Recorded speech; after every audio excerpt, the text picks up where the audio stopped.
Good afternoon, TikTok, and welcome to Roll for Grilled Cheese. You all absolutely loved episode 1, so let's do another one. The first roll is for bread, and it looks like we rolled a 1 for sourdough. Sourdough is my favorite grilled cheese bread, so this is a really good start. And this time I'm rolling for sauce instead of cheese next, and I also realized that I could just roll 2 dice at the same time, so I did that.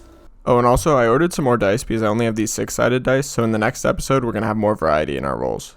But it looks like we rolled a 1 and a 3, so we got ketchup and mayo. I'm excited about the mayo because I love mayonnaise, but I'm a little worried about the ketchup. I guess we kind of have a Big Mac kind of sauce going on right now, which maybe it'll work. And then I decided that the roll for seasoning should probably go after the sauce. And it looks like we rolled a 2, which means we have to put a Sichuan spice mix on this one. I made this seasoning myself a while ago. It's basically a 5-spice with some Sichuan peppercorns and chili flakes. And when I made this seasoning, I never expected it to be consumed with ketchup. Now it's time to roll for cheese, and we were actually out of pepper jack cheese, so I decided to swap that out for manchego before I rolled. And the roll is a 6 for Gouda, which means we'll use the same cheese we used last time, which is not really the best melting cheese, so hopefully we'll get another one. Let's roll again, see if we get another one, and it's even, which means we do, and the new cheese is Swiss. Swiss cheese is a really good melting cheese and usually what gives you a really good cheese pull, so I'm excited about that. Let's roll again, see if we get another cheese to add to this mix. And we rolled an odd number, which means it's time to move on to the add-ons. And in the next episode, when I actually have a D20, I'm planning to expand these options a lot and add a bunch more wild cards. But for today, we're going to use pickles. And unfortunately for me, the only pickles we had were these sweet gherkins, and I absolutely despise sweet pickles, so this was a big L.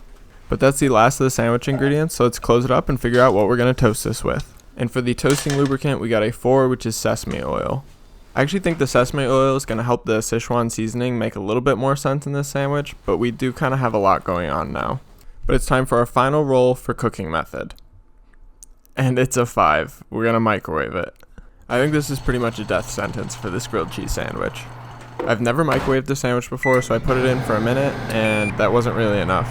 So I put it in for another 30 seconds, and I guess it was done, whatever this is. And in my opinion, even though we got a cheese pull on this sandwich still looks diseased. But never judge a book by its cover, right? So let's give it a taste test.